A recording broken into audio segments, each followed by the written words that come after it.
আসসালামু আলাইকুম। আশা করি সবাই ভালো আছেন। আজকে আমি গাভীর একটি রোগ নিয়ে আলোচনা করব। যারা নতুন আছেন এই ভিডিওটা অবশ্যই শেয়ার করে দিবেন যাতে অন্য খামারের উপকৃত। এটি খুবই একটি গুরুত্বপূর্ণ রোগ। এটা হয়তো অনেকে জানে, অনেকে হয়তো জানে না। আমরা যারা এআই করি তারাও অনেক সময় এসব সমস্যার মধ্যে সম্মুখীন হন। তাদের জন্য আজকের এই ভিডিও হচ্ছে গাভীর অনেক সময় জরায়ুতে আমরা যখন ইনসেমিনেশন করতে যাই দেখিতে পুঁজ হয়ে যায়। পুঁজটা কীরকম, আমাদের যখন বিভিন্ন রকম ফোড়া ওঠে গায়ে তখন যে এরকম একটা পুঁজ বের হয় সাদা কালারের, ওইটা হচ্ছে তার পায়োমেট্রা রোগ। গরুতে যখন আমরা ওয়াশ করি তখন দেখিতে পায়োমেট্রা রোগে গরু আক্রান্ত হয়ে যায়। এরকম পুঁজ বের হয় তখন বুঝে নিবেন যে এটা পায়োমেট্রা রোগে আক্রান্ত। এই গাভীকে এই রোগে আক্রান্ত গাভীকে আপনি যতবারে ইনসেমিনেশন করেন না কেন কখনো বীজ কনসেপ্ট করবেন না। এটা কেন হয় সেটা হচ্ছে জরায়ুতে যদি ব্যাকটেরিয়া জনিত আক্রমণ হয়, তারপর হচ্ছে বিভিন্ন সময় আমরা যখন ইনসেমিনেশন করার সময় যদি ভুলবশত গান দিয়ে আঘাত পায় তখন এই রোগ হতে পারে। সেকেন্ড হচ্ছে সার দিয়ে ইনসেমিনেশন করলেও হতে পারে।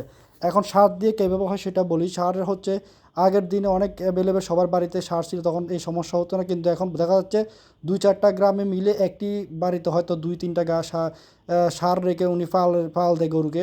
তখন দেখা যাচ্ছে আপনার গরুটা নিয়ে গেছেন, তার আগে অনেক গরুর এখানে ভালো খারাপ সব ধরনের গরু নিয়ে যায়। ওই গরুর মাধ্যমে যখন আপনি সেই সার যখন একটা খারাপ গাভীকে পাল দিবে তখন আপনি যখন তারপরে আপনি নেবেন তখন ওই গাভীর রোগটা আপনার গাভীতে সারের মাধ্যমে ছড়িয়ে যাবে, তখন ও পায়ের মেটটা রোগ হতে পারে। যেহেতু এখানে কোনো ধরনের প্রোটেকশনের ব্যবস্থা থাকে না। যদি নিজের ঘরে সার থেকে আপনি দিতে পারেন সমস্যা নেই, কিন্তু যখন আপনি বাইরে কোথাও নিয়ে যাবেন তখন অবশ্যই এই রোগে গরু আক্রান্ত হতে পারে। এখন এইটা রোগ থেকে বাঁচার উপায় কি? চিকিৎসা হচ্ছে আমরা যদি এই রোগে দেখিতে গরু যখন আপনার বাড়িতে এআই কর্মী আসবে, যখন উনি ওয়াশ করবে দেখবেন যদি ফুজ এরকম বের হয় তখন অবশ্যই দেখবেন যে আপনার গরু পায়োমেট্রা রোগে আক্রান্ত।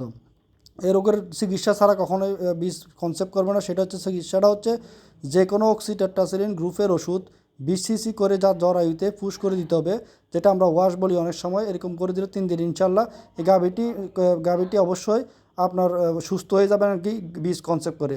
এই গাভীটিকে আমি একবার বীজ দেওয়ার পরে উনি আমাকে আর কল দেন, যেহেতু আবার দ্বিতীয়বার কলে চলে আসে। উনি মনে করছে হয়তো আমার বীজ ভালো না, তখন উনি চলে যায় একটা সারের কাছে নিয়ে যায়।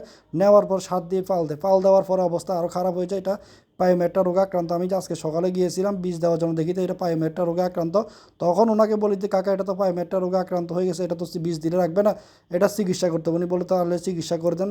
ইনশাল্লাহ আমি প্রথম দিনে গাভীটিকে 20 সিসি রেনামাইসিন 100 দিয়ে ওয়াশ করে দিয়েছি এবং আগামীকাল করে দিব ইনশাল্লাহ। এভাবে 3 দিন করে দিলে গাভীটি সুস্থ হয়ে যাবেন কি ইনশাল্লাহ বীজও কনসেপ্ট করবে। আমি আপনাদেরকে ভিডিও মাধ্যমে অবশ্যই তুলে ধরবো এই গাভীটা কনসেপ্ট করছে কি না। ইনশাল্লাহ সবাই আমার জন্য দোয়া করবেন। আর যারা দেখতেছেন অবশ্যই ভিডিও শেয়ার করেন যাতে অন্যরাও দেখে উপকৃত হয়। আমার জন্য অবশ্যই ফেসবুকে দেখে থাকলে ফলো দিবেন, ইউটিউবে দেখে থাকলে অবশ্যই সাবস্ক্রাইব করে দিবেন। তো সবাই ভালো থাকবেন। আল্লাহ হাফেজ।